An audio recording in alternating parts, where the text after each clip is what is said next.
गोरखा सैनिकों की हिम्मत से क्यों डर कर भागते हैं दुश्मन? क्यों माना जाता है गोरखा रेजिमेंट को सबसे खतरनाक? गोरखा रेजिमेंट की वो ट्रेनिंग जो बनाती है उन्हें सबसे अलग। अगर कोई कहता है कि उसे मरने से डर नहीं लगता तो समझ जाइए कि या तो वो झूठ बोल रहा है या फिर वो गोरखा है।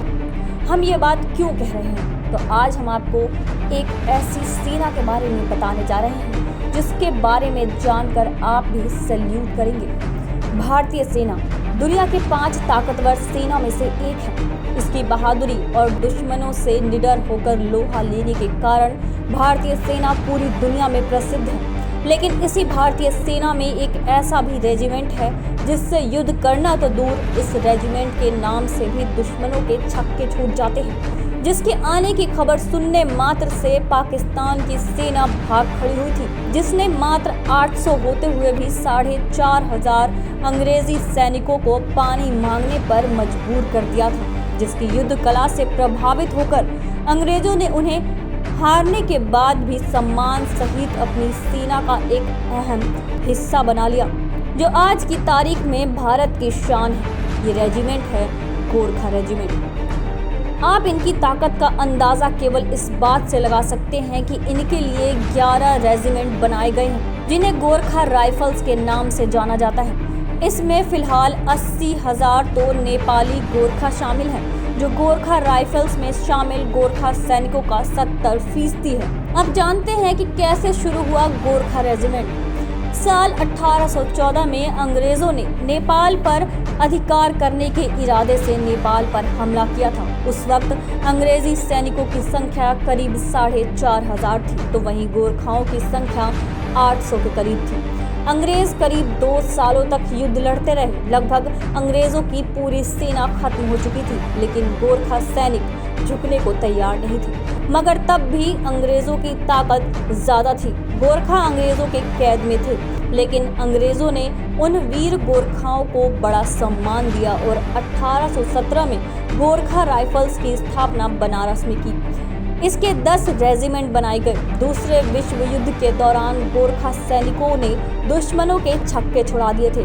इतना ही नहीं, जब 1971 और 1999 में पाकिस्तान के साथ भारत का युद्ध हुआ था, तब गोरखा सैनिकों के आने की बात सुनकर ही पाक की सेना कई जगहों पर पीछे हट गई थी। इससे आप अंदाजा लगा सकते हैं कि ये कितने खतरनाक होते हैं। अब जानते हैं कि क्या है गोरखाओं का इतिहास।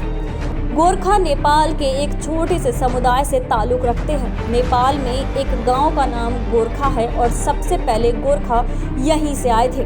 गोरखा सैनिकों की ट्रेनिंग सेना के जवानों को दी जाने वाली सबसे कठिन ट्रेनिंग में से एक है। इन्हें 42 हफ्तों तक ट्रेनिंग से गुजरना होता है।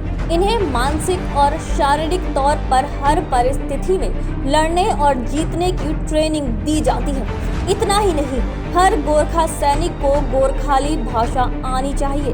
गोरखा सैनिकों को आधुनिक हथियार चलाना तो सिखाया ही जाता है, साथ ही इनकी पहचान का सबसे बड़ा प्रतीक है इन्हें दी जाने वाली खुखरी।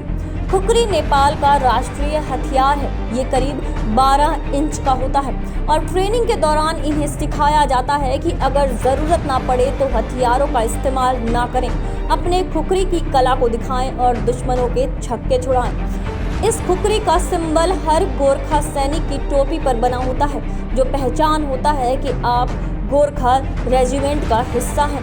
गोरखा जवानों का केवल एक ही संकल्प होता है, कायर होणु गंदा मरनु रामरो, यानी कि कायर होने से मर जाना बेहतर है।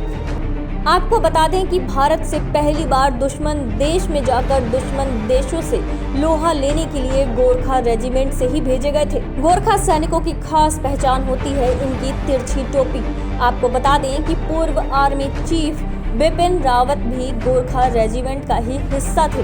गोरखा सेना का हिस्सा बनने के लिए आपकी उम्र 17.5 साल से 21 साल के बीच होनी चाहिए।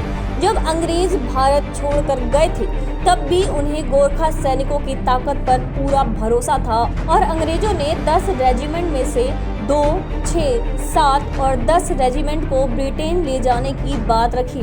बाकी के रेजिमेंट भारतीय सेना का हिस्सा बने, लेकिन कुछ ने इंग्लैंड जाने से मना कर दिया और भारत में 11वीं गोरखा रेजिमेंट बनाई गई। गोरखा सैनिकों की हिम्मत और बहादुरी के कई किस्से हैं। इनकी हर हाल में या तो मार देना है या फिर मर जाना है वाली हिम्मत के कारण आज केवल भारत में ही नहीं बल्कि यूके, मलेशिया और सिंगापुर में भी गोरखाओं का अपना रेजिमेंट है। गोरखा सैनिक बहादुरी की जीती जागती मिसाल है। इन्हें हमारा सलाम।